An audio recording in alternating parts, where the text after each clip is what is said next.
قیدیوں کی خانائے زندہ میں شب ہوئی، جب قیدیوں کی خانائے زندہ میں شب ہوئی، بچوں کو مارے خوف کے حالت غضب ہوئی، گھٹ گھٹ کے دخترے شہدی جا بڑا ہوئی، مزتر کمال بنت امیر عرب ہوئی، آفت کا سامنا تھا نئی واردات تھی، زہرا کی بیٹیوں پہ قیامت کی رات تھی، زہرا کی بیٹیوں پہ قیامت کی رات تھی، پہلے پہل کی قید اور بارشوں کا یہ رنگ تھا کہ حضر فضا دیدار جیسے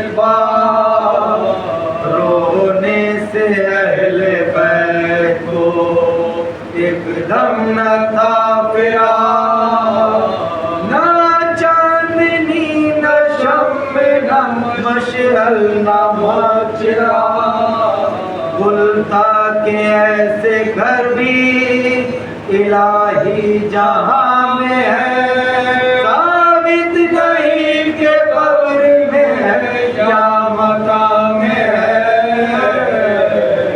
ثابت نہیں کہ قبر میں ہے یا مقام میں ہے، اس گھر میں اہل بیت محمد ہوئے تھے جز کہنا کی جسے نہ کسی نے کیا پسند، تنگی سے ایک کو تکلیف تھی دو چار، تھوڑی سی جا مگر کہیں پست اور کہیں بلا، وہ بیویاں اسیر تھی اس قصر زشت میں، ہے جن کی لوڈیوں کے لیے گھر بہشت میں، ہے جن کی لوڈیوں کے لیے گھر بہشت میں، بستی وہ فاطمہ کی کہاں اور وہ گھر اجاڑ، زانوں پہ تھی بدی ہوئی قسمت کا تھا بگاڑ، کیا دل کھلے کہ شام سے جب بند ہو کیوار، دیوار تھی کہ بلند کی